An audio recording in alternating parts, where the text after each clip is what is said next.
Welcome to my channel HSR bank. Friends, ఈ రోజు మనం డిస్కస్ చేయబోతున్న వన్ మోర్ ఇంపార్టెంట్ కాన్సెప్ట్ ఏంటంటే చూడండి, structure of MSc1 and MSc2. ఇది అనేది యాక్చువల్గా ఇమ్యునాలజీలో ఉన్నటువంటి మేజర్ ఇంపార్టెంట్ టాపిక్స్ లో వన్ ఆఫ్ దిగా చెప్పుకోవచ్చు. అంటే ఇక్కడ ఒకసారి చూడండి, స్ట్రక్చర్ ఆఫ్ MSc2 అనేవి బేసిక్ గా మనకు డిగ్రీ స్టాండర్డ్ లో అయితే స్ట్రక్చర్ ఆఫ్ MSc1 5 మార్క్స్ అంటే షార్ట్ ఆన్సర్ గా, స్ట్రక్చర్ ఆఫ్ MSc2 వచ్చేసి షార్ట్ ఆన్సర్ గా అడగడం అనేది జరుగుతుంది. అయితే ఇక్కడ విషయం ఏంటంటే, ఈ యొక్క కాన్సెప్ట్ లోపల మనం డిస్కస్ చేయబోతుంది ఏంటంటే, what is the structure of MSc1 ఏంటి, దాని యొక్క ఫంక్షన్స్ ఏంటి, స్ట్రక్చర్ ఆఫ్ MSc2 ఏంటి, దాని యొక్క ఫంక్షన్స్ ఏంటి. ఈ విధంగా రెండు స్ట్రక్చర్స్ పక్క పక్కన వేసుకున్నామంటే మనకు అండర్స్టాండింగ్ అనేది ఈజీ అవుతుంది. ఓకే, స్ట్రక్చర్ ఆఫ్ 1 సపరేట్ గా, స్ట్రక్చర్ ఆఫ్ 2 సపరేట్ గా చెప్పుకుంటే మనకు ఒకవేళ రెండు సపరేట్ గా చదివినప్పుడు కొద్దిగా కన్ఫ్యూజన్ రావచ్చు. అలా కాకుండా రెండు ఒకేసారి మనం పక్క పక్కన చూసామంటే సిమిలర్ స్ట్రక్చర్స్ ఉంటాయి, కొద్దిగా డిఫరెన్సెస్ అనేవి ఉంటాయి. కాబట్టి వాటి యొక్క ఫంక్షన్స్ తో పాటు మనం తెలుసుకోవడానికి ప్రయత్నం చేద్దాం.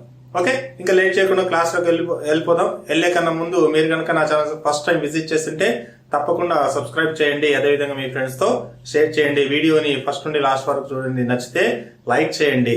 ఓకే, ఏమైనా డౌట్స్ ఉంటే కామెంట్ చేయండి. Okay, let's get started. ఇప్పుడు చూడండి, first of all what is the MSc? MSc అంటున్నాము. MSc అంటే మేజర్ హిస్టోకాంపాటబిలిటీ, మేజర్ హిస్టోకాంపాటబిలిటీ కాంప్లెక్స్ అనేసి చెప్తారు. మేజర్ హిస్టోకాంపాటబిలిటీ కాంప్లెక్స్ అంటే that is called as MSc. అంటే ఇక్కడ ఈ యొక్క సెంటెన్స్ చూస్తేనే తెలిసిపోతుంది MSc's అనేది యాక్చువల్ గా మనకు మేజర్ గా రెండు ఉన్నాయి అనేసి. మేజర్ గా రెండు ఉన్నాయి, ఒకటి అండ్ రెండు అనేసి. అలా కాకుండా ఈ రెండే ఉన్నాయంటే రెండే కాదు, ఇంకా చాలా ఉన్నాయి. బట్ ఇమ్యునాలజీ ప్రాస్పెక్టివ్ లోపల MSc1 MSc2 అనేది చాలా ఇంపార్టెంట్ రోల్ అనేది ప్లే చేస్తుంది. ఇంకా జనరల్ గా రాసుకుంటే they are play a very important role in the acquired immunity. acquired immunity అంటే ఏంటి అంటే, యాక్చువల్ గా ఇప్పుడు ఆఫ్టర్ బర్త్ మనం పుట్టిన తర్వాత ఏదైనా ప్యాథోజన్ మన బాడీలోకి ఎంటర్ అయినప్పుడు మన బాడీకి కావాల్సినటువంటి ఇమ్యూనిటీని ఏమంటారంటే అక్వైర్డ్ ఇమ్యూనిటీ. ఓకే, అంటే ఏదైనా ప్యాథోజన్ బాడీలోకి ఎంటర్ అయిన తర్వాత మన బాడీ డెవలప్ చేసే ఇమ్యూనిటీని కూడా ఏమంటారంటే అక్వైర్డ్ ఇమ్యూనిటీ అంటారు. ఈ అక్వైర్డ్ ఇమ్యూనిటీ లోపల ఎవరు ఇన్వాల్వ్ అవుతున్నారంటే ఈ MSc's అనేటివి ఇన్వాల్వ్ అవుతున్నారు. వీటిని HLA యాంటీజెన్స్ కూడా అనేసి అంటారు. HLA అంటే ఏంటంటే హ్యూమన్ ల్యూకోసైట్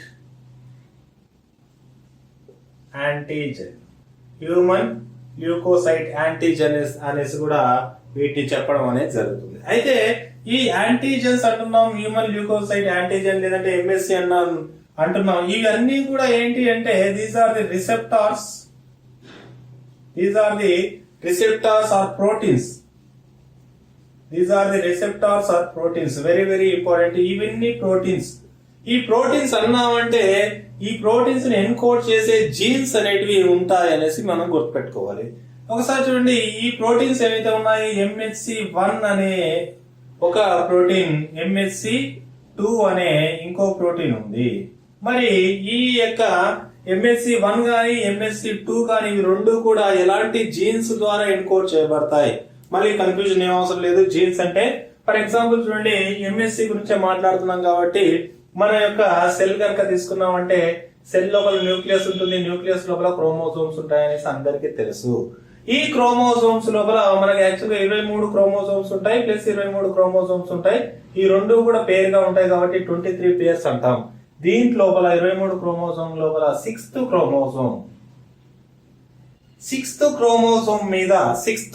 క్రోమోజోమ్ మీద క్లస్టర్ ఆఫ్ జీన్స్ ఉంటాయి. అంటే చాలా రకాలైనటువంటి జీన్స్ ఉంటాయి. ఆ cluster of jeans they encode for the MSc's. For example మనకి సింపుల్ గా చూడండి, నేను ఏం చేస్తున్నాను అంటే ఒక క్రోమోజోమ్ గీసినాను. ఆ క్రోమోజోమ్ లోపల ఏం చేశాను అంటే DNA గీసినాను. ఈ DNAనే నేను ఏం చేస్తున్నాను అంటే ఇట్లా సింపుల్ గా గీస్తున్నాను. ఈ సింపుల్ గా గీస్తే ఇది క్రోమోజోమ్ 6 లోపల ఒక చిన్న పార్ట్ అనుకుందాం. ఈ పార్ట్ లోపల మెనీ జీన్స్ అనేటివి ఉంటాయి. ఈ జీన్స్ ఎవరిని ఎన్కోడ్ చేస్తున్నారు అంటే MSc ని ఎన్కోడ్ చేస్తాం. MSc 1, 2, 3 ఇట్లా చాలా ఉన్నాయి. ఒక ఎంఎస్సి ని ఎన్కోడ్ చేస్తున్నాయి. ఈ ఎంఎస్సి ని ఎన్కోడ్ చేసే ఈ జీన్స్ నుండి ఏమొస్తాయి? బేసిక్ గా ఎంఆర్ఎన్ఏ వస్తుంది. ప్రతి జీన్ నుండి ఒక ఎంఆర్ఎన్ఏ, ఆ ప్రతి ఎంఆర్ఎన్ఏ నుండి ఒక ప్రోటీన్ అనేది వస్తుంది. ఫర్ ఎగ్జాంపుల్ ఎంఎస్సి 1 కు సంబంధించినటువంటి జీన్ తీసుకుంటే ఎంఎస్సి 1 యొక్క ఎంఆర్ఎన్ఏ వస్తుంది. ఎంఆర్ఎన్ఏ నుండి ఎంఎస్సి 1 యొక్క ప్రోటీన్ వస్తుంది. మళ్ళీ దాని యొక్క స్ట్రక్చర్ చెప్తున్నప్పుడు, ఈ తర్వాత ఎండోజీనస్ పాత్వే చెప్తున్నప్పుడు, ఎగ్జోజీనస్ పాత్వే చెప్తున్నప్పుడు వీటి యొక్క ఫార్మేషన్ ఏ విధంగా ఉంటుంది అనేసి అక్కడ డిస్కస్ చేస్తాం. జస్ట్ గుర్తుపెట్టుకోండి, ఒక క్రోమోజోమ్ నంబర్ 6 మీద ఉన్నటువంటి క్లస్టర్ ఆఫ్ జీన్స్ నుండి ఎంఎస్సీస్ ఏర్పడుతున్నాయి. అది ఒకటి గుర్తుపెట్టుకోండి. అయితే ఈ ఎంఎస్సి 1 అనేది ఇప్పుడు చూడండి, హ్యూమన్ ల్యూకోసైట్ యాంటీజెన్ అన్నాం కదా, ఇదే జీన్ నేమ్ అన్నమాట. HLA A అనే జీన్, HLA B అనే జీన్, HLA C అనే జీన్స్ నుండి ఎంఎస్సి 1 అనేది ఏర్పడతా ఉంటది. ఒక క్లస్టర్ ఆఫ్ జీన్స్. తర్వాత చూడండి, ఎంఎస్సి 2 కనుక చూసినామంటే HLA D నుండి ఏర్పడతా ఉంటది. HLA D నుండి. ఓకే, ఇది యాక్చువల్ గా మీరు గుర్తుపెట్టుకోవాల్సిన ఇంపార్టెంట్ పాయింట్స్. ఓకే, ఎంఎస్సి 1 వచ్చేసి దాని యొక్క జీన్స్, ఎంఎస్సి 2 వచ్చేసి దాని యొక్క జీన్ ఏంటి, వేటి నుంచి ఏర్పడతాయి అంటే ప్రోటీన్స్ అన్నాం కాబట్టి ఖచ్చితంగా జీన్స్ అనేవి కావాలి. ఆ జీన్స్ ఏంటి అనేది ఇక్కడ మనం మెన్షన్ చేయడం జరిగింది. అయితే ఒకసారి చూడండి, ఎంఎస్సి 1 అనేది యాక్చువల్ గా ఏంటి అంటే ఏ సెల్స్ మీద ఉంటుంది అనే దాని గురించి మాట్లాడదాం. ఎంఎస్సి 1 వచ్చేసి ఆల్ న్యూక్లియేటెడ్ సెల్స్ మీద ఉంటుంది. ఎంఎస్సి 1 వచ్చేసి ఆల్ న్యూక్లియేటెడ్ సెల్స్ మీద ఉంటుంది. ఎంఎస్సి 2 మరి ఎక్కడ ఉంటుంది అంటే ఎంఎస్సి 2 వచ్చేసి యాంటీజెన్ ప్రజెంటింగ్ సెల్. యాంటీజెన్ ని ప్రజెంట్ చేసేటటువంటి cells nothing but macrophages plus dendritic cells plus B cells కూడా చెప్పొచ్చు సమ్ టైమ్స్. ఓకే, ఇక్కడ ఆల్ న్యూక్లియేటెడ్ సెల్స్ అన్నాము. ఆల్ న్యూక్లియేటెడ్ సెల్స్ మీద ఎంఎస్సి 1 ఉంటుంది. బట్ కొన్ని ఎక్సెప్షన్స్ ఉన్నాయి. ఆర్బిసి సెల్స్ మీద ఎంఎస్సి 1 ఉండదు. ఎందుకంటే ఆర్బిసి లో న్యూక్లియస్ ఉండదు కాబట్టి ఈ సెంటెన్స్ బేస్ చేసుకుని ఆర్బిసి మీద ఉండదు. ఇది క్లియర్ గా చెప్పొచ్చు. దీంతో పాటు రెటీనా సెల్స్, తర్వాత బ్రెయిన్ సెల్స్ లో కూడా, బ్రెయిన్ సెల్స్, రెటీనా సెల్స్, ఈ 2 సెల్స్ లో కూడా న్యూక్లియస్ ఉంటుంది. అయినప్పటికీ కూడా దాని మీద ఎంఎస్సి 1 అనేది ఉండదు. వెరీ వెరీ ఇంపార్టెంట్, అది గుర్తుపెట్టుకోవాలి. ఇక్కడ చూడండి, ఎంఎస్సి 2 వచ్చేసి యాంటీజెన్ ప్రజెంటింగ్ సెల్స్ మీద మాత్రమే ఉంటుంది. అంటే antigen presenting cell, macrophage, dendritic cells, దీంట్లో న్యూక్లియస్ ఉంటుందా అంటే ఉంటుంది. దీంట్లో న్యూక్లియస్ ఉంటుందా అంటే ఉంటుంది. అంటే దీని అర్థం ఏంటి? ఆల్ న్యూక్లియేటెడ్ సెల్స్ మీద ఎంఎస్సి 1 ఉంటుంది. అంటే ఇంక్లూడింగ్ యాంటీజెన్ ప్రజెంటింగ్ సెల్స్ మీద కూడా ఉంటుంది. ఓకే, బాడీలో ఉన్నటువంటి అన్ని సెల్స్ మీద ఈ ఎంఎస్సి 1 అనేది ఉంటుంది. MSc 2 only antigen presenting cell మీద ఉంటుంది. సింపుల్ గా చూడాలంటే, ఫర్ ఎగ్జాంపుల్ ఇది ఒక యాంటీజెన్ ప్రజెంటింగ్ సెల్ అంటే దీని మీద ఎంఎస్సి 1 ఉంటుంది, ఎంఎస్సి 2 ఉంటుంది. ఎందుకు? దీనిలో న్యూక్లియస్ ఉంది కాబట్టి ఎంఎస్సి 1 ఉంటుంది. న్యూక్లియస్ తో పాటు యాంటీజెన్ ప్రజెంట్ చేస్తుంది కాబట్టి ఎంఎస్సి 2 ఉంటుంది. న్యూక్లియస్ ఉంటే ఎంఎస్సి 1, న్యూక్లియస్ తో పాటు యాంటీజెన్ ప్రజెంట్ చేసే సెల్స్ కాబట్టి ఎంఎస్సి 2 కూడా ఉంటుంది. ఇది మనం తెలుసుకోవాల్సినటువంటి బ్రీఫ్ హిస్టరీ. ఓకే, ఈ కాన్సెప్ట్ ని బేస్ చేసుకునేసి మనం ఏం చేస్తామంటే నెక్స్ట్ ఎంఎస్సి 1 యొక్క స్ట్రక్చర్ ఏ విధంగా ఉంది, ఎంఎస్సి 2 యొక్క స్ట్రక్చర్ ఏ విధంగా ఉంది ఒకసారి అబ్జర్వ్ చేద్దాం. ఓకే, సింపుల్ గా గుర్తుపెట్టుకోండి, అక్వైర్డ్ యూనిట్ లో ఇన్వాల్వ్ అవుతుంది. దీనికి వచ్చేసి ఎంఎస్సి అంటే అబ్రివేషన్ ఏంటి, ఎన్ని రకాలుగా ఇంపార్టెన్స్ ఉంది, తర్వాత హెచ్ఎల్ఏ అంటే ఏంటి, అది రిసెప్టార్ ప్రోటీన్ అంటాం కాబట్టి ఈ ప్రోటీన్ కాబట్టి ఏ క్రోమోజోమ్ ఎన్కోడ్ చేస్తుంది, ఎలాంటి జీన్స్ ఎన్కోడ్ చేస్తున్నాయి, ఎంఎస్సి అనేది ఎక్కడ ఉంటుంది, ఎంఎస్సి 2 ఎక్కడగా ఉంటుంది. ఓకే, నెక్స్ట్ కొన్ని ఇంపార్టెంట్ కాన్సెప్ట్స్ కూడా ఉన్నాయి. ఎంఎస్సి 1 ఒకసారి డిస్కస్ చేస్తాను, ఎంఎస్సి 2 ఒకసారి డిస్కస్ చేస్తాను. దాంట్లో ఏంటి, ఎంఎస్సి 1 దేనికి బైండ్ అవుతుంది, ఎంఎస్సి 2 దేనికి బైండ్ అవుతుంది అనే దాని గురించి డీటెయిల్ గా చెప్పుకుందాం. ఫస్ట్ చూడండి, ఎంఎస్సి 1 గురించి మాట్లాడదాం. ఎంఎస్సి 1 గురించి మాట్లాడుతున్న కన్నా ముందు ఒక చిన్న మెకానిజం ఒకటి చెప్తాను, ఒకసారి చూడండి. ఫర్ ఎగ్జాంపుల్ ఏంటి అంటే, ఏదైనా ఈ ఎంఎస్సి క్లాస్ 1 మాలిక్యూల్ ఏదైతే ఉంటుందో ఈ ఎంఎస్సి క్లాస్ 1 మాలిక్యూల్ ని ఎవరు రికగ్నైజ్ చేస్తారు అనేది చాలా చాలా ఇంపార్టెంట్. ఎంఎస్సి 2 ని ఎవరు రికగ్నైజ్ చేస్తారు, ఎంఎస్సి 1 ఎవరిని రికగ్నైజ్ చేస్తారు అది తెలియాలంటే ఒక చిన్న మెకానిజం ఉంది, ఒకసారి చూడండి. ఫర్ ఎగ్జాంపుల్ ఏంటంటే బ్రీఫ్ గా చెప్తాను, మళ్ళీ ఈ మెకానిజం డీటెయిల్ గా ఉంటుంది. ఇక్కడ ఏంటంటే చూడండి, ఒక సెల్ తీసుకున్నాను. ఈ సెల్ తీసుకుంటే ఈ సెల్ లోపల ఫర్ ఎగ్జాంపుల్ అన్ఫార్చునేట్ గా ఏదైనా ప్రోటీన్ ఇంప్రాపర్ గా ఏర్పడింది అనుకోండి, ఆ ప్రోటీన్ వల్ల ఈ సెల్ క్యాన్సర్ సెల్ గా కన్వర్ట్ అవుతుంది అనుకుంటే, అంటే ఇంటర్నల్ గా ఏదైనా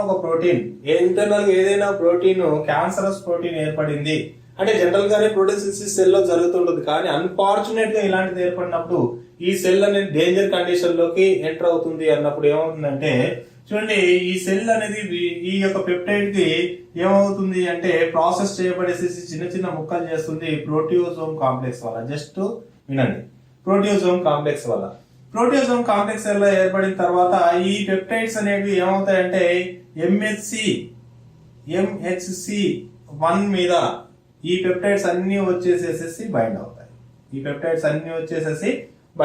ఈ MHC1 మీద ఈ పెప్టైడ్స్ అన్ని వచ్చేసి బైండ్ అవుతాయి. బైండ్ అయినటువంటి MHC1 అలాగే విత్ ఈ యాంటీజెన్ అంటారు. ఈ పెప్టైడ్ ఇక్కడ ఏమంటున్నాం అంటే యాంటీజెన్ అంటున్నాం. యాంటీజెన్ తో ఉన్నటువంటి MHC1 ఏమవుతుందంటే ఇట్లా సెల్ సర్ఫేస్ మీదకి వస్తుంది. వచ్చి ఈ విధంగా ఎక్స్పోజ్ చేస్తుంది, యాంటీజెన్ ని ప్రజెంట్ చేస్తుంది. ఇన్ఫెక్టెడ్ సెల్ లో ఉన్నటువంటి MHC1 మీద బైండ్ అయినటువంటి యాంటీజెన్ అవుట్ సైడ్ వచ్చి సెల్ మెంబ్రేన్ మీద MHC1 నుండి దాని మీద ఉన్నటువంటి ఒక పెప్టైడ్ యాంటీజెన్ ని ఎక్స్పోజ్ చేస్తుంది. ఇలాంటి పెప్టైడ్ యాంటీజెన్ ని ఎక్స్పోజ్ చేసినప్పుడు ఈ MSC పేరు ఏంటి అంటే 1 అని చెప్తున్న MSC1 కి ఎవరు బైండ్ అవుతారంటే ఒక రిసెప్టార్ బైండ్ అవుతుంది. ఆ రిసెప్టార్ పేరు CD8. Very very important. ఈ రిసెప్టార్ పేరేంటి? CD8 receptor. ఈ CD8 రిసెప్టార్ ఏమవుతుంది అంటే దీంతో MSC1 తో ఇంటరాక్ట్ అవుతుంది. అదే విధంగా మరి CD8 రిసెప్టార్ ఎవరి మీద ఉంటుంది అంటే TC సెల్ మీద ఉంటుంది. Very very important. T cytotoxic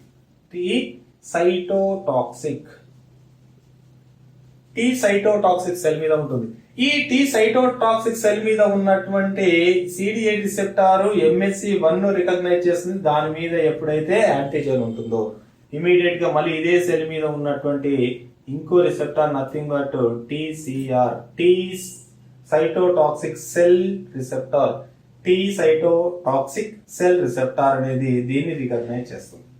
ఎప్పుడైతే ఈ విధంగా బాండింగ్ జరిగిందో, ఈ విధమైన ఇంటరాక్షన్ జరిగిందో, TC సెల్ ఏం చేస్తుందంటే దట్ ప్రొడ్యూసెస్ ద పార్ఫైరిన్స్.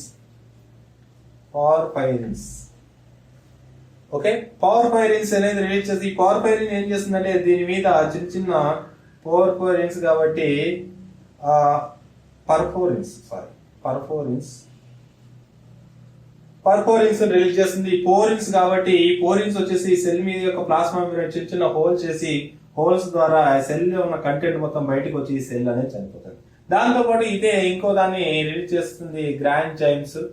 ఈ గ్రాంజైమ్స్ ఏం చేస్తాయంటే ఇదే సెల్ మీద యాక్ట్ చేసేసి ఈ సెల్ ని చంపేస్తాయి. అంటే ఇక్కడ ఈ సింపుల్ ఒకటే పాయింట్ గుర్తుపెట్టుకోండి, ఏదైనా ఇన్ఫెక్టెడ్ సెల్ ఏదైనా ఉంటే బాడీలో ఒక ఇన్ఫెక్టెడ్ సెల్ ఉంటే అది డేంజర్ గా ఉంటే ఆ సెల్ ని మన బాడీ చంపేస్తుంది.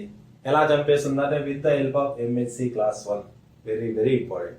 ఇదంతా ఇమ్యూనిటీకి సంబంధించింది కాబట్టి ఇమ్యూన్ సిస్టమ్ యాక్టివేట్ అయ్యి MSC1 మీద ఈ యాంటీజెన్ ప్రాసెస్ జరిగేసేసి బైండ్ అయ్యేసేసి ఇది వచ్చేసేసి మళ్ళీ ఏమవుతుంది MSC1 బయటికి ప్లాస్మా మెంబ్రేన్ మీదకి వస్తుంది.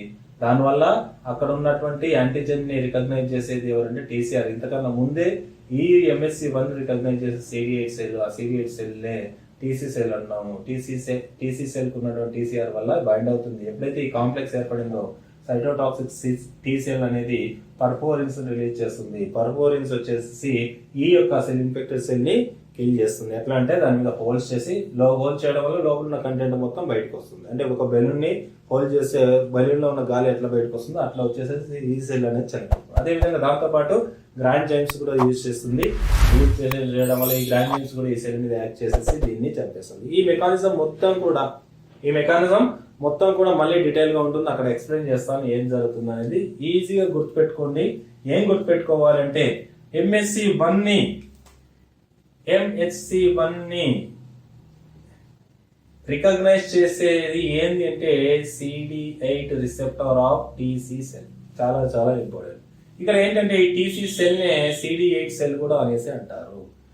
అదే విధంగా సేమ్ మెకానిజం లోపల ఇంకోసారి ఆల్రెడీ ప్రీవియస్ క్లాస్ లో చిన్న చిన్న మెకానిజమ్స్ చెప్పిన ఆ మెకానిజమ్స్ లోపల ఎక్సోజీనస్ యాంటీజెన్ వచ్చినప్పుడు ఇది ఎండోజీనస్ అంటే లోపల ఏర్పడినటువంటి యాంటీజెన్.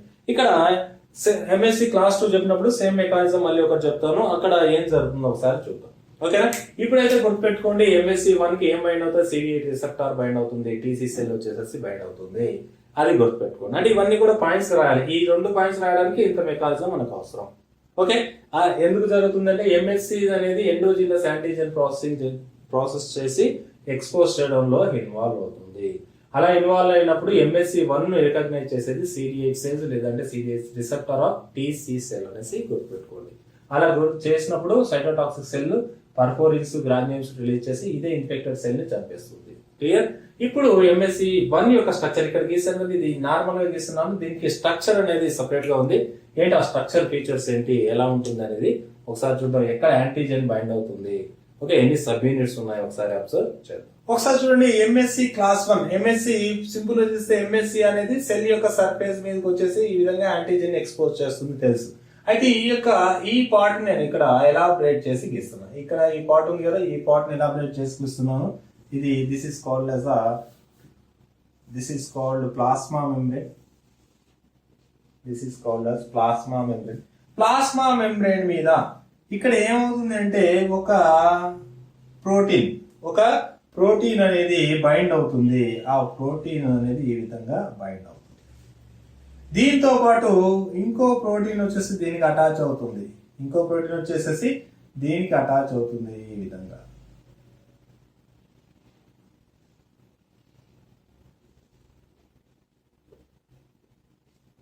ఈ విధంగా ఇంకో ప్రోటీన్ వచ్చేసి అటాచ్ అవుతుంది. దాని పక్కన ఇంకో ప్రోటీన్ అటాచ్ అవుతుంది. దాంతో పాటు ఇంకో ప్రోటీన్ ఈ విధంగా అటాచ్ అవుతుంది.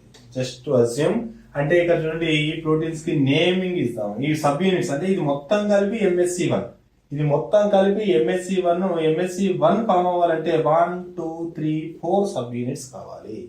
ఆ 4 సబ్ యూనిట్స్ లోపల ఈ సబ్ యూనిట్ నథింగ్ బట్ ఆల్ఫా1 అంటారు, దీన్ని ఆల్ఫా2 అంటారు, దీన్ని ఆల్ఫా3 అంటారు. This is called as beta. Very very important. చూడండి, ఆల్ఫా1, ఆల్ఫా2, ఆల్ఫా3, దిస్ ఇస్ బీటా. అయితే ఈ 3 ఆల్ఫా1, ఆల్ఫా2, ఆల్ఫా3 ఉన్నాయి కాబట్టి ఆల్ఫా1 కు ఆల్ఫా2 కు మధ్యలో ఏముంటుందంటే కోవలెంట్ బాండ్స్ ఉంటాయి, అంటే స్ట్రాంగ్ బాండ్స్ ఉంటాయి. తర్వాత ఆల్ఫా2 కు ఆల్ఫా3 కి మధ్యలో కోవలెంట్ బాండ్స్ ఉంటాయి, అంటే సేమ్ ఉన్నాయి కాబట్టి కోవలెంట్ బాండ్స్ ఉంటాయి. కానీ ఈ మూడింటితో ఇంటరాక్షన్ లో ఉన్నటువంటి బీటా మాత్రం ఆల్ఫా1 తో ఆల్ఫా2 తో ఆల్ఫా1, ఆల్ఫా2, ఆల్ఫా3 తో నాన్ కోవలెంట్ ఇంటరాక్షన్స్ లో ఉంటాయి. నాన్ కోవలెంట్ ఇంటరాక్షన్ అంటే వీక్ బాండ్స్, మనకు వాటర్ బాల్స్ కావచ్చు, హైడ్రోజన్ బాండ్స్ కావచ్చు, హైడ్రోఫోబిక్ బాండ్స్ కావచ్చు, ఇవన్నీ కూడా వీక్ బాండ్స్. అంటే ఏంటి ఇక్కడ, ఇప్పుడు ఒకసారి జస్ట్ చూడండి, ఇక్కడ గీసినటువంటి ఒక సెల్ సర్ఫేస్ మీద ఉన్నటువంటి రిసెప్టార్ ఎట్లా ఉంటుందంటే ఎట్లా ఉంటుంది, ఆల్ఫా3 సబ్ యూనిట్స్ ప్లస్ బీటాతోనే ఏర్పడి ఉంటుంది. మొత్తం కలిసే 4 సబ్ యూనిట్స్ లోపల MSC1 అనేది ఏర్పడి ఉంటుంది. MSC1 గురించి దీన్ని చూసి పాయింట్స్ రాయాలి. దీన్ని చూసి ఏం పాయింట్స్ రాస్తారు చూడండి, ఆల్ఫా1, ఆల్ఫా2 అనేది పైన ఉంటుంది. తర్వాత ఆల్ఫా1 కి ఆల్ఫా2 కి ఇంటరాక్షన్ కోవలెంట్ బాండ్స్, ఆల్ఫా2 కింద ఆల్ఫా3 ఉంటుంది, ఆల్ఫా3 పక్కన బీటా ఉంటుంది, లేదు అంటే ఆల్ఫా1 కింద బీటా ఉంటుంది. Very very important. అయితే ఈ బీటా అనేది వీటితో నాన్ కోవలెంట్ ఇంటరాక్షన్ లో ఉంటుంది. ఓకే, అయితే దీంతో పాటు ఆల్ఫా3 కనుక మనం అబ్జర్వ్ చేస్తే ఆల్ఫా3 ఒక్కటి మాత్రమే మెంబ్రేన్ మీద, చాలా ఇంపార్టెంట్, ఆల్ఫా3 ఒక్కటి మాత్రమే మెంబ్రేన్ లోకి తన యొక్క బాడీ పార్ట్, దాని యొక్క పార్ట్ ని ఇన్సర్ట్ చేసింది. దానికోసం దీని ఏమంటుందంటే ట్రాన్స్ మెంబ్రేన్ అంటున్నాము. ట్రాన్స్ మెంబ్రేన్ పార్ట్ ఆఫ్ ఆల్ఫా3. ఆల్ఫా3 మాత్రమే ట్రాన్స్ మెంబ్రేన్ ని, దాని యొక్క పార్ట్స్ ని మెంబ్రేన్ లోపలికి ఇన్సర్ట్ చేసింది. అంటే it is like a pillar. ఈ పిల్లర్ తోనే మెంబ్రేన్ మీద ఇది ఉంటుంది. దీని పక్కన ఇవన్నీ కూడా అటాచ్ అయ్యి ఉంటాయి. ఇది యాక్చువల్ గా ఏంటి అంటే ఆల్ఫా1, ఆల్ఫా2, ఆల్ఫా3. మరి ఎక్కడ యాంటీజెన్ బైండ్ అవుతుంది అని చూడండి, ఆల్ఫా1 కు ఆల్ఫా2 కు మధ్య క్లెఫ్ట్ ఉంది కదా, ఈ cleft, this is called as cleft.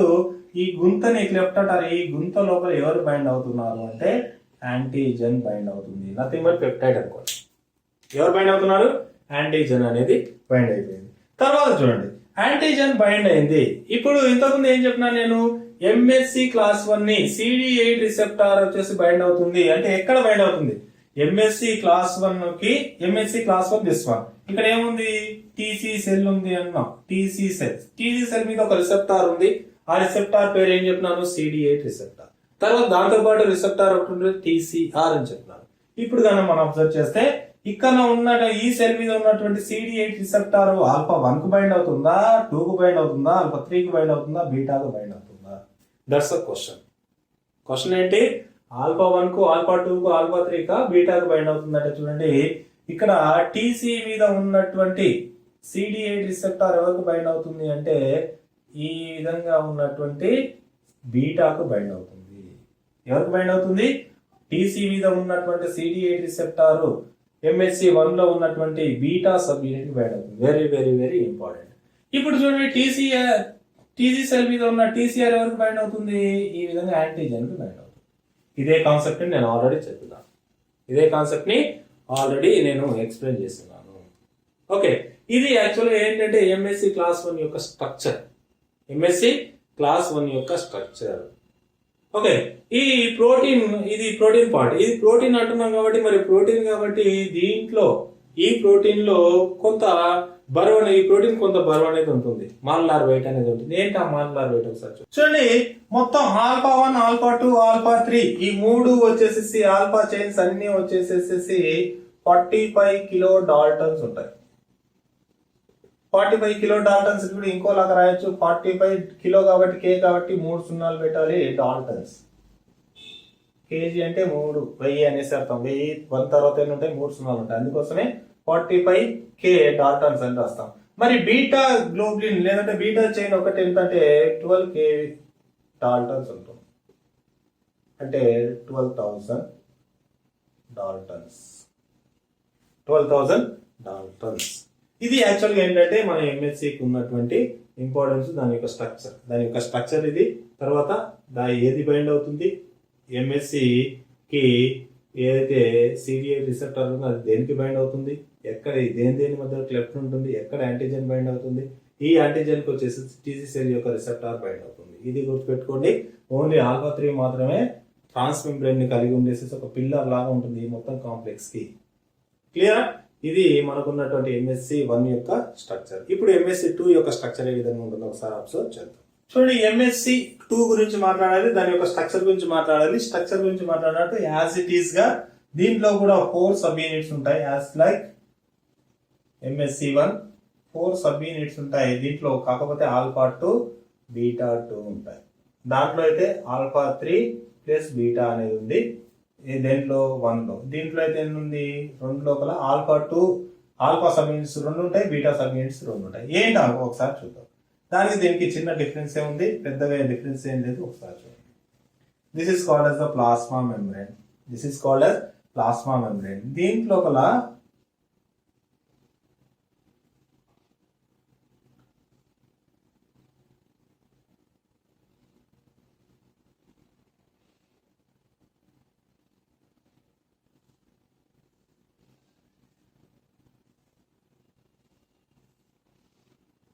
ఇది యాక్చువల్గా ఏంటంటే 1, 2, 3, 4 సబ్ యూనిట్స్ ఉన్నాయి. అవి ఏంటి, ఏ సబ్ యూనిట్స్ ఎక్కడ ఉంటాయి అనేది చెప్తాం. ఏవి రెండు, ఆల్ఫా 2, బీటా 2 ఎక్కడ ఉంటాయి అనేది ఒకసారి చూద్దాం. ఇప్పుడు చూడండి, this is the alpha 1, this is the alpha 2, this is the beta 1, this is the beta 2. Okay, అయితే ఇంతకుముందు ఓన్లీ ఆల్ఫా 3 మాత్రమే ఏమైందంటే మెంబ్రెయిన్ లోకి తన యొక్క పార్ట్ ను చొప్పించింది. ట్రాన్స్ మెంబ్రెయిన్ పార్ట్ ఆఫ్ ఆల్ఫా 3 అన్నాం. కానీ ఇక్కడ చూడండి, బీటా 2 యొక్క పార్ట్ మెంబ్రెయిన్ లోకి వెళ్ళిపోతుంది. ట్రాన్స్ మెంబ్రెయిన్ పార్ట్ దేంతో కనెక్షన్ లో ఉంటుంది, బీటా 2 యొక్క పార్ట్ ట్రాన్స్ మెంబ్రెయిన్ గా ఉంటుంది. అదే విధంగా ఆల్ఫా 2 పార్ట్ కూడా ట్రాన్స్ మెంబ్రెయిన్ గా ఉంటుంది. ఈ డిఫరెన్స్ చాలా ఇంపార్టెంట్. ఆల్ఫా 2 ఉంటుంది, బీటా 2 ఉంటుంది. అయితే యాంటీజెన్ ఎక్కడ బైండ్ అవుతుంది, యాంటీజెన్ ఎక్కడ బైండ్ అవుతుంది చూడండి, ఇక్కడ బైండ్ అవుతుంది. యాంటీజెన్ ఎక్కడ బైండ్ అవుతుంది, ఇక్కడ బైండ్ అవుతుంది. Okay, this is called as antigen. This is called as antigen bind అవుతుంది. తర్వాత చూడండి, ఇక్కడ అది గురించి రాయాలంటే ఆల్ఫా అప్పర్ పార్ట్ లోపల ఆల్ఫా 1, బీటా 1 ఉంటుంది. ఆల్ఫా 1 కు బీటా 1 కు మధ్యలో ఒక క్లెఫ్ట్ ఏర్పడుతుంది, దాని లోపల యాంటీజెన్ బైండ్ అవుతుంది. తర్వాత కింది భాగం లోపల ఆల్ఫా 1 కింద ఆల్ఫా 2 ఉంటుంది, బీటా 1 కింద బీటా 2 ఉంటుంది. ఆల్ఫా 2, బీటా 2 రెండు పక్క పక్కన ఉంటాయి. ఆల్ఫా 2 యొక్క పార్ట్ ట్రాన్స్ మెంబ్రెయిన్ గా ఉంటుంది, బీటా 2 యొక్క పార్ట్ ట్రాన్స్ మెంబ్రెయిన్ గా ఉంటుంది. ఇవి రెండు కూడా పిల్లర్స్ లాగా ఉంటాయి. ఓకే, ఇది యాక్చువల్ గా ఫస్ట్ కు సెకండ్ కు డిఫరెన్స్. కానీ ఒక చిన్న విషయం చెప్పాలి, ఇక్కడ ఏం చెప్పినానంటే ఎంఎస్సి క్లాస్ 1 లో CD8 రిసెప్టార్స్ బైండ్ అవుతాయి. ఎలా బైండ్ అవుతాయని ఒక చిన్న మెకానిజం ద్వారా చెప్తున్నాను. దీనికి కూడా ఒక చిన్న మెకానిజం ఉంది. ఆ మెకానిజం కానీ మీరు అబ్జర్వ్ చేశారంటే ఈజీ అవుతుంది. ఒకసారి చూడండి. For example this is the cell. ఇది సెల్ అనుకోండి. సెల్ లోపలికి అవుట్ సైడ్ ఉన్నటువంటి ఒక వైరస్ వచ్చింది అనుకోండి. వైరస్ లోపలికి వచ్చేసింది. ఎండోజీనస్ కాదు, ఎగ్జోజీనస్ యాంటీజెన్ లోపలికి వచ్చింది. లోపలికి వచ్చిన ఇమీడియట్ గా ఎవరు యాక్టివేట్ అవుతారంటే మ్యాక్రోఫేజెస్ యాక్టివేట్ అవుతాయి. నేను ఆల్రెడీ చెప్తున్నాను, మ్యాక్రోఫేజెస్ డెండ్రైటిక్ సెల్స్ మీద ఏముంటాయి అంటే ఎంఎస్సి క్లాస్ 2 ఉంటాయి. అవి ఎట్లా ఒకసారి చూడండి. ఇప్పుడు వైరస్ వచ్చింది, వైరస్ వచ్చిన తర్వాత యాక్టివేట్ అయిన సెల్స్ మ్యాక్రోఫేజెస్. ఈ మ్యాక్రోఫేజెస్ ఏం చేస్తాయంటే ఈ వైరస్ ని లోపలికి మింగేస్తాయి, ఎన్గల్ఫింగ్ చేస్తాయి by the process of phagocytosis. Okay, మళ్ళీ డీటెయిల్స్ గా వస్తుంది చెప్తాను. ఓకే, ఇది జస్ట్ చూడండి. ఫాగోసైటోసిస్ ద్వారా మ్యాక్రోఫేజెస్ అనేది తీసుకున్న తర్వాత ఈ మ్యాక్రోఫేజ్ తీసుకున్నటువంటి ఈ యొక్క వైరస్ ఏమవుతుందంటే మ్యాక్రోఫేజ్ దాన్ని చిన్న చిన్న ముక్కలుగా చేస్తుంది. ముక్కలుగా చేసేసి ఏం చేస్తుందంటే కొన్ని బయటికి వదులుతుంది. ఆ ముక్కల్లో కొన్నిటిని ఏం చేస్తుందంటే తన మీద ఉన్నటువంటి MHC క్లాస్ 2 మాలిక్యూల్ మీద ఎక్స్పోజ్ చేస్తూ ఉంటుంది. అంటే ఒక యాంటీజెన్ లోపలికి వచ్చిన తర్వాత ముక్కలుగా చేసేది ఎవరు? మ్యాక్రోఫేజ్. ఏంటి? మ్యాక్రోఫేజ్.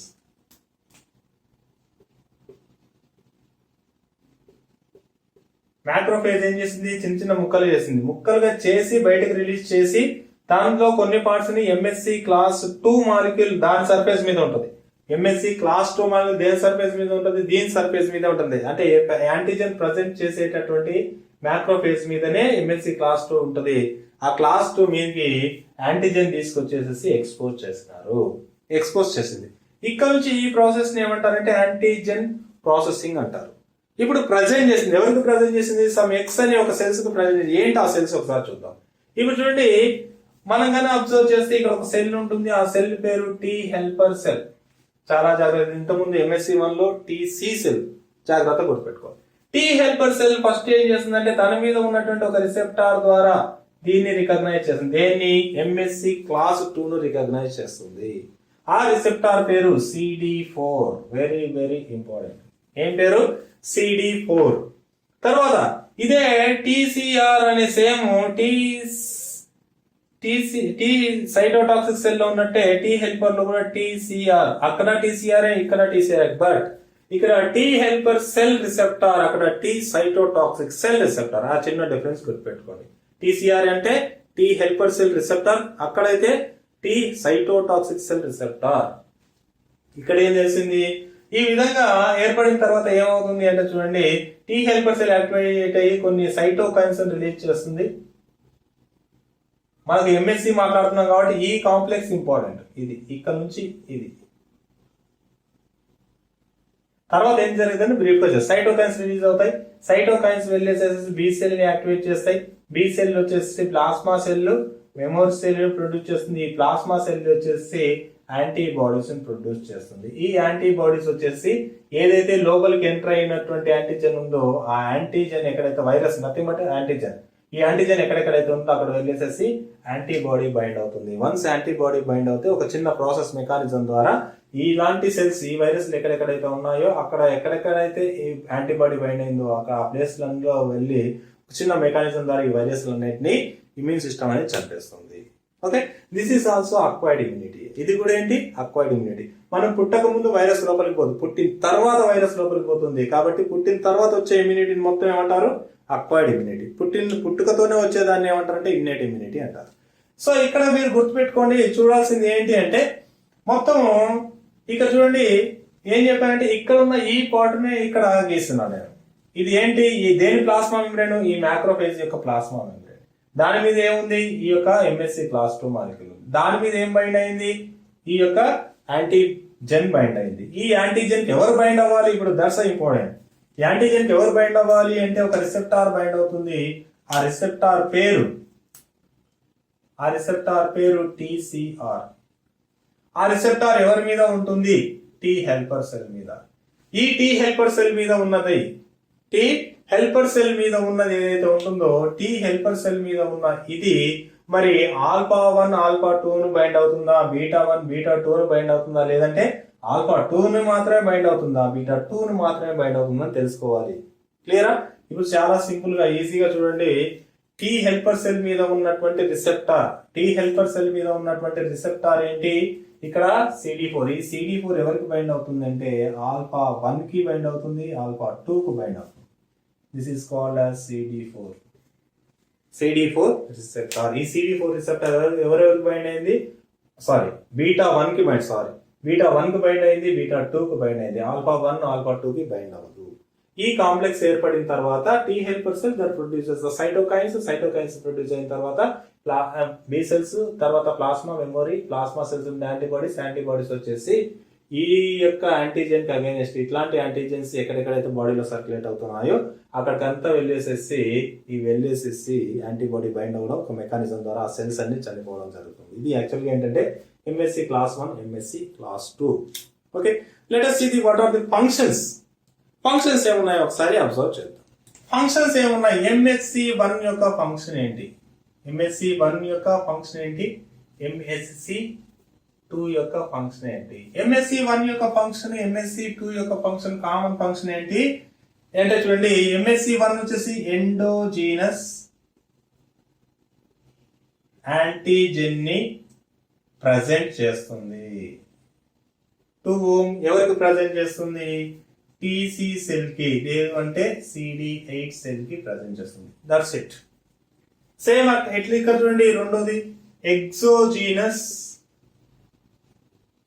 యాంటీజెన్ ని ప్రజెంట్ చేస్తుంది. ఎవరికి ప్రజెంట్ చేస్తుంది? చూడండి, ఎవరికి ప్రజెంట్ చేస్తుంది? ఎగ్జోజీనస్ యాంటీజెన్ ని టీ హెల్పర్ సెల్ కి ప్రజెంట్ చేస్తుంది, లేదంటే CD4 సెల్స్ అంటారు. టీ హెల్పర్ సెల్ కి లేదంటే CD4 సెల్స్ కి ప్రజెంట్ చేస్తాం. రెండోది, ఇది అక్వైర్డ్ ఇమ్యూనిటీలో ఇన్వాల్వ్ అవుతుంది. అక్వైర్డ్ ఇమ్యూనిటీలో ఇన్వాల్వ్ అవుతుంది. ఇది కూడా దేనిలో ఇన్వాల్వ్ అవుతుంది? అక్వైర్డ్ ఇమ్యూనిటీలో ఇన్వాల్వ్ అవుతుంది. ఓకే, ఇది చూడండి మూడోది. మూడో ఇంపార్టెంట్. ఈ ఎంఎస్సి క్లాస్ 1 వల్ల, ఎంఎస్సి క్లాస్ 1 వల్ల టీసీ సెల్ యాక్టివేట్ అయిపోయిన తర్వాత perforins, granzymes released and kills the infected cell. Okay, దీనికి చూడండి మూడోది.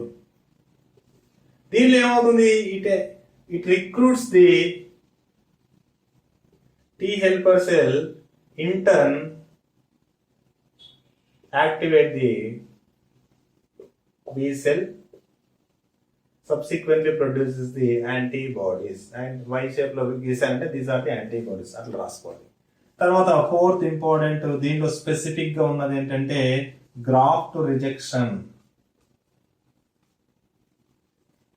గ్రాఫ్ట్ రిజెక్షన్ లో ఇన్వాల్వ్ ఏంటంటే మాలిక్యూల్ ఏంటి అంటే MSC1. గ్రాఫ్ట్ అంటే ఏంటి చూడండి. గ్రాఫ్ట్ అంటే ఏం లేదు. గ్రాఫ్ట్ రిజెక్షన్ అంటే ఏంటో కన్నా ముందు గ్రాఫ్ట్ అంటే ఏందో ఒకసారి చూడండి. గ్రాఫ్ట్ అంటే ఏం లేదు, యాక్చువల్గా మనకి ఏదైనా దెబ్బ తగిలింది అనుకోండి. ఓకే, మనకి ఏదైనా దెబ్బ తగిలినప్పుడు బాగా బర్న్ అయిపోయింది అనుకోండి, చర్మం ఒక దగ్గర బర్న్ అయిపోతే మనకు సింపుల్ గా జనరల్ గా ఏం చేస్తారంటే మన తొడలో ఉన్నటువంటి స్కిన్ తీసుకునేసేసి, స్కిన్ ఆర్టిఫిషియల్ గా రెడీ చేసేసి, ల్యాబ్ లో రెడీ చేసేసి ఆ స్కిన్ తీసుకొచ్చి కాలిన ప్లేస్ లో పెట్టేసేసి దాన్ని రికవర్ చేస్తారు. ఓకే, ఇది ఒకటి.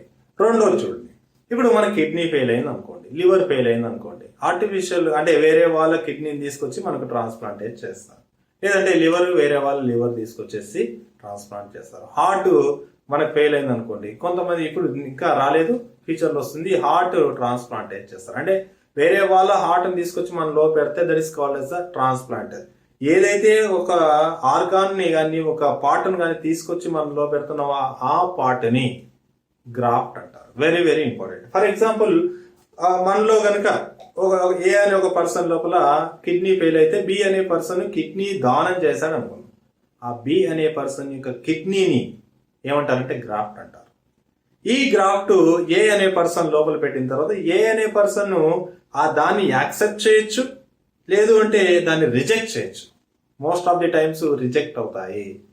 ఎందుకు రిజెక్ట్ అవుతాయి అంటే పెట్టినప్పుడు దాని యొక్క ఫంక్షన్ బాగానే ఉండాలి, కానీ బ్లడ్ గ్రూప్ సేమ్, అన్ని సేమ్, నార్మల్గా అన్ని బాగానే ఉంటాయి. కానీ ఎప్పుడైతే ఒక పర్సన్ లో ఉన్నటువంటి కిడ్నీని తీసుకొచ్చేసి ఇంకో పర్సన్ లో పెట్టినామో, ఈ పర్సన్ యొక్క బాడీలో ఉన్నటువంటి ఎంహెచ్సి ఆ పర్సన్ కిడ్నీకి ఉన్నటువంటి ఎంహెచ్సి ఏవైతే ఉన్నాయో అవి రెండు సేమ్ గా ఉండకపోతే ఏమవుతుందంటే ఈ పర్సన్ ఎవరైతే తీసుకుంటున్నాడో అతన్ని బాడీ ఏం చేస్తుందంటే డొనేట్ చేసినటువంటి కిడ్నీని రిజెక్ట్ చేస్తుంది. అంటే కిడ్నీ పాడైపోతుంది, కూలిపోతుంది. అప్పుడు ఈ మనిషి చనిపోవడమా, లేదంటే ఆ కిడ్నీని తీసేసి ఇంకో సూటబుల్ కిడ్నీని ట్రాన్స్ప్లాంటేట్ చేసుకోవడం అనేది జరుగుతుంది. ఓకే, ఐ హోప్ మీకు క్లియర్గా ఉందనేసి అనుకుంటున్నాను. ఇక్కడ ఒకసారి చూస్తే ఎందుకు మరి MSc 1 గ్రాఫ్ట్ రిజెక్షన్ లో ఇన్వాల్వ్ అవుతుంది, MSc 2 ఎందుకు ఇన్వాల్వ్ అవ్వట్లేదు అంటే MSc 2 అనేది కేవలం యాంటీజెన్ ప్రజెంటింగ్ సెల్స్ మీద మాత్రమే ఉంటుంది. అంటే బ్లడ్ లో మాత్రమే ఉంటుంది, మిగతా టిష్యూ లోపల తక్కువగా ఉంటుంది. యాంటీజెన్ ప్రజెంటింగ్ సెల్స్ బ్లడ్ లో మాత్రమే ఉంటాయి. కాబట్టి దీనివల్ల గ్రాఫ్ట్ రిజెక్షన్ జరగదు. కానీ ఈ గ్రాఫ్ట్ రిజెక్షన్ అనేది చాలా ఎక్కువగా అవ్వడానికి స్కోప్ ఉన్నది ఏంటంటే ఇది ప్రపంచం లోపల ఇద్దరిలో కూడా సేమ్ MSc మాలిక్యూల్స్ ఉండవు, సేమ్ గా MSc మాలిక్యూల్ ఉండవు. కానీ రేర్ కండిషన్ లోపల ఈ MSc మాలిక్యూల్ ని ట్రాన్స్ప్లాంటేట్ చేస్తున్నప్పుడు MSc మాలిక్యూల్స్ ని నలిఫై చేసి ట్రాన్స్ప్లాంట్ చేస్తారు. MSc మాలిక్యూల్స్ ని నలిఫై చేసిన తర్వాత ట్రాన్స్ప్లాంట్ చేస్తారు. అది ఒక పెద్ద మెకానిజం. ఓకే, ఇది యాక్చువల్గా ఏంటంటే మనకు ఉన్నటువంటి structure of MSc 1, structure of MSc 2, దాని యొక్క ఫంక్షన్స్. ఓకే, ఏ విధంగా చిన్న మెకానిజం చెప్పినాను, ఆ మెకానిజం ఇంకా ఎలాబరేట్ అవుతాయి. Okay, no problem. Endogenous pathway అని చెప్పినాను కదా, ఎగ్జోజీనస్ పాత్వే అని చెప్పినాను కదా, ఆ రెండు కూడా డిఫరెంట్ గా అడుగుతాడు. అవి రెండు లాంగ్ క్వశ్చన్ అడుగుతాడు. అవి దాని గురించి డీటెయిల్ గా ఎక్స్ప్లెయిన్ చేస్తారు. No worries. Okay, I hope ఇదంతా మీకు క్లియర్గా అర్థమైందనేసి అనుకుంటున్నాను. మీకు కనుక క్లియర్గా అర్థమైతే నా ఛానల్ సబ్స్క్రైబ్ చేయండి, లైక్ చేయండి, షేర్ చేయండి. Thank you very much.